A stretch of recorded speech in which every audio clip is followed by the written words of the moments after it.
प्रधानमंत्री नरेंद्र मोदी की महत्वाकांक्षी योजना है नमामि गंगे, जिसके अंतर्गत गंगा की सभी सहायक नदियों को स्वच्छ करने का अभियान चलाया जा रहा है।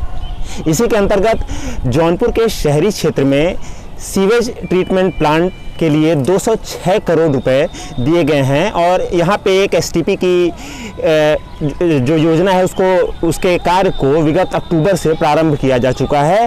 लेकिन इसको लेकर के स्वच्छ गोमती अभियान के अध्यक्ष गौतम गुप्ता आरोप लगा रहे हैं। आज हमारे साथ ये मौजूद हैं बीच गोमती की अविरल धारा में, जिसकी स्वच्छता को लेकर के बात की जाती है, जिसमें यहाँ पे कुल 21 नाले गंदे पानी को लेकर के गोमती में आते हैं, जिसमें से 14 बड़े नाले हैं। आज इन्हीं विषय में बात करेंगे गौतम गुप्ता जी से और जानेंगे कि इस बात को लेकर के गौतम गुप्ता एसटीपी की कार्य योजना पर या योजना पर आरोप लगा रहे हैं। क्या है पूरा मामला सर?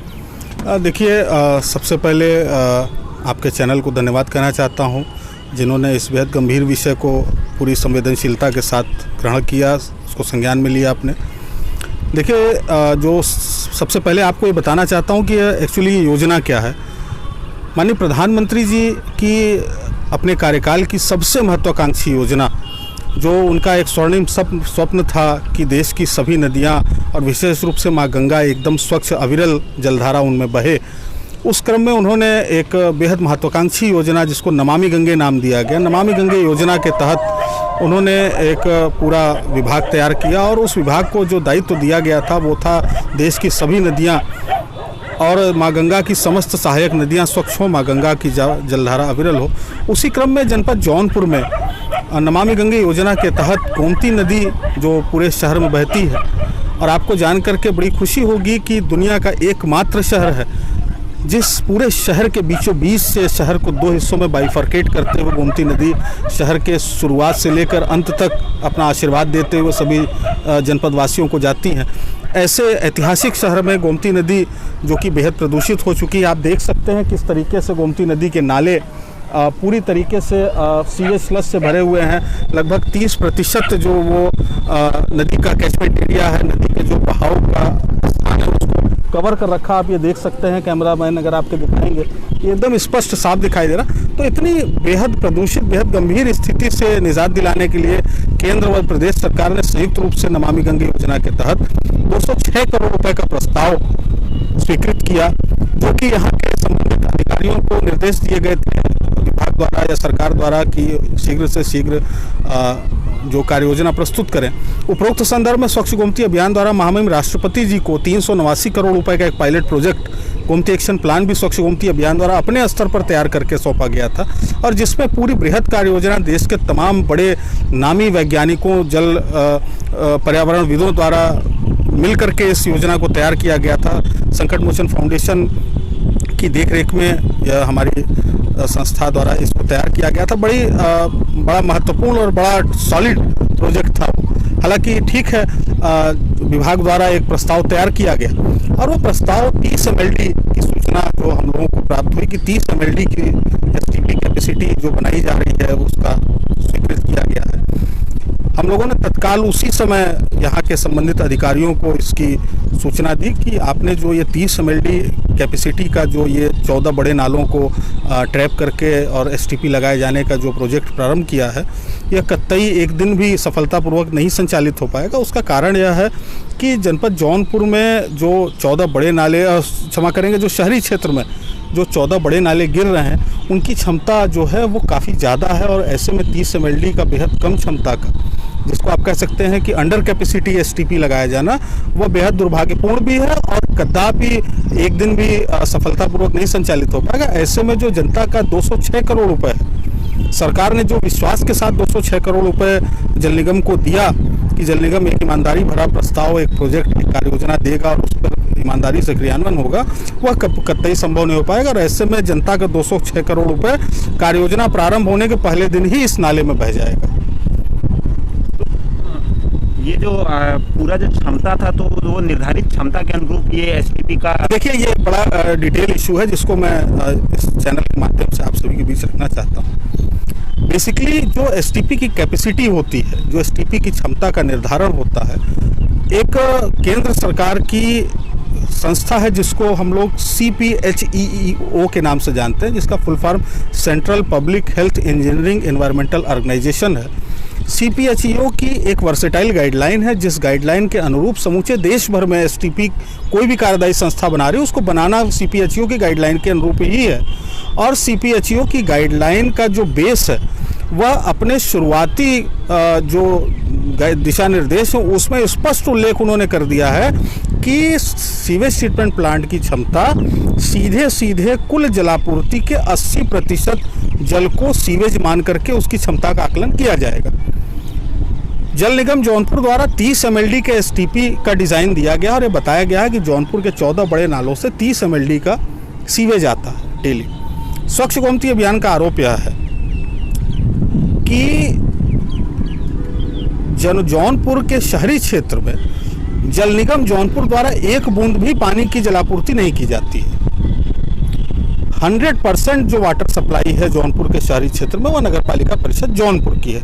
तो इससे एकदम स्पष्ट होता है कि जलापूर्ति के संबंध में कोई भी जानकारी, कोई भी डेटा देने का अधिकार सिर्फ और सिर्फ नगर पालिका परिषद जौनपुर को है। स्वच्छ गोमती अभियान द्वारा इस प्रोजेक्ट के शुरुआती चरण में ही नगरपालिका परिषद से RTI के थ्रू यह सवाल पूछा गया कि आप यह बताएं स्पष्ट रूप से कि आप द्वारा जौनपुर के शहरी क्षेत्र में कुल कितनी जलापूर्ति की जाती और कितनी जलापूर्ति बढ़ाए जाने की कार्ययोजना आपकी प्रगतिशील है।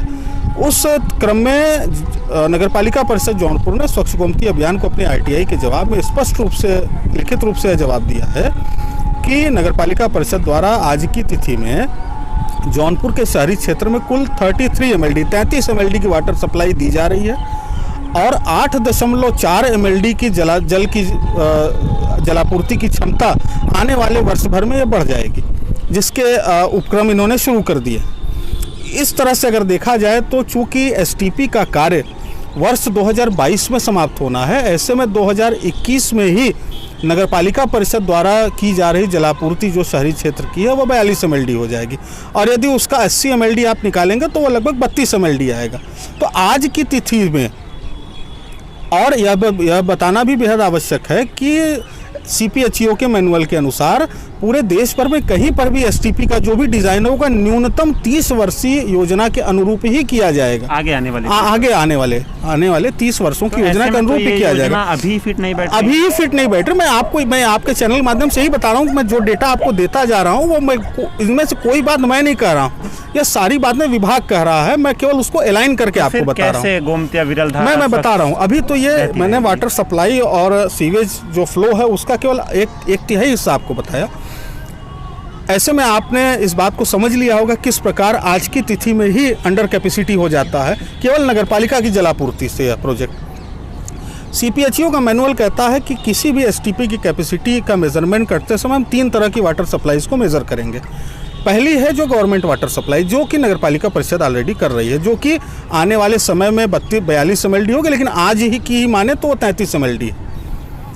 नगरपालिका परिषद जौनपुर ने उसी समय के आसपास महीने 2 महीने के अंतराल में केंद्र सरकार की जो अमृत योजना है, जिसको Atal mission rejuvenation for urban transformation के नाम से जानते हैं, अमृत योजना, जो कि जल संबंधी तमाम योजनाओं को देख रही है।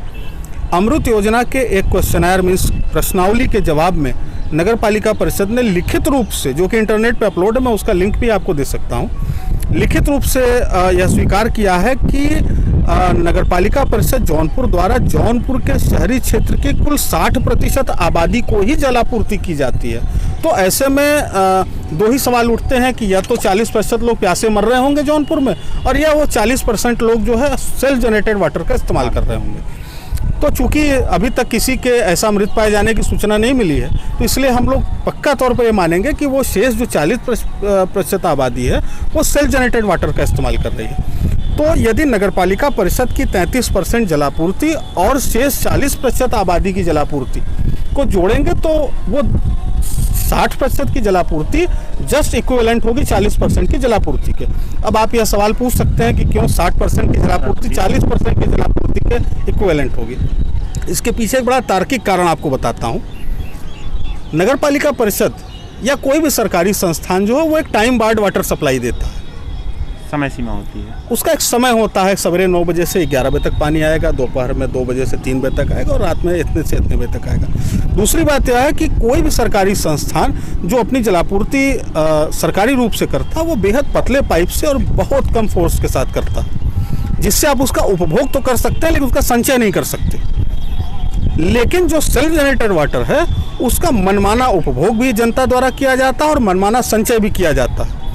आप शहरी क्षेत्र में, मैं आपको चैलेंज करता हूं आपके चैनल के माध्यम से कि आप अपने स्तर से इस बात की जांच कर लें कि शहरी क्षेत्र के हर चौथे घर में सबमर्सिबल की बोरिंग है और उस सबमर्सिबल की बोरिंग उस क्षेत्र के रहने वाले 50 घरों के नगर पालिका की वाटर सप्लाई के बराबर अकेले एक घर में इस्तेमाल होती है। उसका कारण है कि आपने जैसे ही बटन दबाया स्टार्टर, घड़ी देख के 15 मिनट के अंदर 2000 लीटर का टैंक भर के उसका अलार्म बजने लगता है।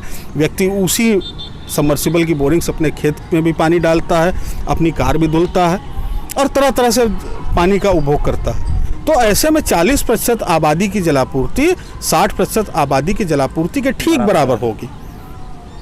तो आने वाले वर्ष 2021 में 42 MLD होगी गवर्नमेंट की वाटर सप्लाई और 42 MLD होगी सेल्फ जनरेटेड वाटर सप्लाई। तो 84 MLD तो वाटर सप्लाई ये बैठती है। उसके अलावा CPHEO का मैनुअल स्पष्ट रूप से निर्देश देता है कि आप जो तीसरी जलापूर्ति है वो फ्लोटिंग पॉपुलेशन की जलापूर्ति है, ऐसी जनसंख्या जो कि शहर में रहती ना हो लेकिन पानी का उपभोग शहर का ही करती हो, जैसे रेलवे स्टेशन, बस स्टेशन, समस्त डिग्री कॉलेज, समस्त inter college, primary school, convent school, सभी हॉस्पिटल, लॉज, होटल, रेस्टोरेंट।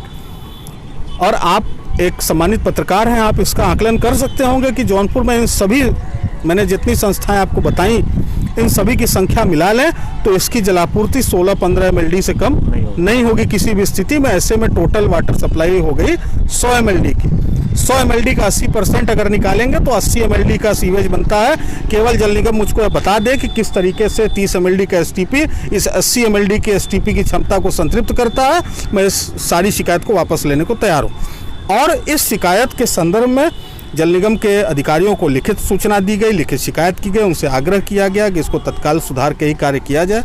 जब यह देखा गया कि इस पूरे टेंडर प्रक्रिया से लेकर के मनमानी की जा रही है, कार्य जो है उसमें तमाम तरह की विसंगतियां हैं, उसके जो फाइनेंशियल एस्पेक्ट हैं उसमें तमाम तरह की विसंगतियां हैं, ऐसे में मजबूर होकर के स्वच्छ गोमती अभियान को माननीय उच्च न्यायालय की शरण लेनी पड़ी। फरवरी माह के अंतिम सप्ताह में स्वच्छ गोमती अभियान द्वारा माननीय उच्च न्यायालय में वाद दायर किया गया, बहुत गंभीरता से और बड़ी संवेदनशीलता से। 1 साल पहले जब ये परियोजना आ रही थी तो यहीं के प्रतिनिधि इसको लेकर के काफी उत्साहित थे कि अब गोमती अविरल धारा। देखिए, उत्साह सबके अंदर आज भी है। बात उत्साह की नहीं है, बात अधिकारियों के मनमाने रवैये की है, बात पैसे की बंदरभाट की है, बात सरकार को धोखा देने की है और बात आम जनता को धोखा देने की है। और ये स्वच्छ गोमती अभियान कतई बर्दाश्त नहीं करेगा। माँ आदि गंगा गोमती जौनपुर की प्राणात्मा है, उनके साथ गद्दारी स्पष्ट रूप से, प्रत्यक्ष रूप से अपनी माँ के साथ गद्दारी होगी। तो ये थे हमारे साथ स्वच्छ गोमती अभियान के अध्यक्ष गौतम गुप्ता, जिनका ये कहना है कि जो STP अभी बन रहा है इसको बनने में अभी कम से कम 2-2.5 साल का वक्त लगेगा और तब तक यहाँ की जो क्षमता है वो बढ़ जाएगी। उस क्षमता के अनुरूप इसको संचालित नहीं किया जा रहा। अगर आज के डेट में भी STP तैयार होकर के अपना काम करने लगे तो भी ठीक तरीके से इस गंदे पानी को, मल जल को ट्रीट नहीं किया जा सकता है। आदित्य भारद्वाज, CBN।